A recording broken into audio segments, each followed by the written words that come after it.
সাবেক প্রধানমন্ত্রী শেখ হাসিনার বোনের মেয়ে ও যুক্তরাজ্যের সাবেক সিটি মিনিস্টার টিউলিপ সিদ্দিকের ব্যাপারে তথ্য নিতে বাংলাদেশে এসেছিলেন দেশটির জাতীয় অপরাধ সংস্থার কর্মকর্তারা। তারা বাংলাদেশের দুর্নীতি বিরোধী তদন্তকারীদের সঙ্গে গোপন বৈঠক করেছেন। গত মাসে হওয়া এই বৈঠকে ব্রিটিশ দলকে বাংলাদেশের কর্মকর্তারা জানান, তারা টিউলিপের বিরুদ্ধে দুর্নীতির নতুন তথ্য জোগাড় করতে সমর্থ হয়েছেন। ব্রিটিশ কর্মকর্তারা এখন টিউলিপ সিদ্দিকের ব্যাংক অ্যাকাউন্ট যাচাই, ইমেইলের তথ্য যাচাই, এমনকি জিজ্ঞাসাবাদের জন্য তাকে ডাকতে পারে। টিউলিপ সিদ্দিক ও শেখ হাসিনা ছাড়াও তাদের পুরো পরিবারের বিরুদ্ধে পাবনার রূপপুর পারমাণবিক বিদ্যুৎ কেন্দ্রের অর্থ আত্মসাতের অভিযোগ রয়েছে। 2013 সালে রাশিয়ার প্রেসিডেন্ট ভ্লাদিমির পুতিনের সঙ্গে শেখ হাসিনা এই চুক্তি স্বাক্ষর করেন।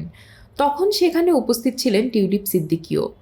বলা হচ্ছে, টিউলিপ এতে মধ্যস্থতা করে অর্থ আত্মসাৎ করেছেন।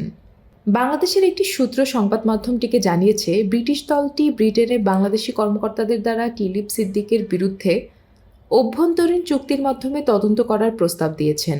এছাড়া তারা টিউলিপের বিরুদ্ধে হয়তো তদন্ত করতে পারে। টিউলিপ সিদ্দিকের বিরুদ্ধে যেসব অভিযোগ উঠেছে সেগুলো যদি প্রমাণিত হয়, তাহলে তার 10 বছর বা তারও বেশি সময়ের জন্য জেল হতে পারে। বাংলাদেশি এক কর্মকর্তা নাম প্রকাশ না করার শর্তে জানিয়েছেন, যুক্তরাজ্যের এনসিএ এর কর্মকর্তারাই এই গোপন বৈঠকটি আয়োজনের প্রস্তাব দেয়। এরপর ঢাকাস্থ ব্রিটিশ হাই কমিশন এটি আয়োজন করে। এর আগেও এনসিএ এর কর্মকর্তারা বাংলাদেশে এসেছিলেন, সেটি গত বছরের অক্টোবরে।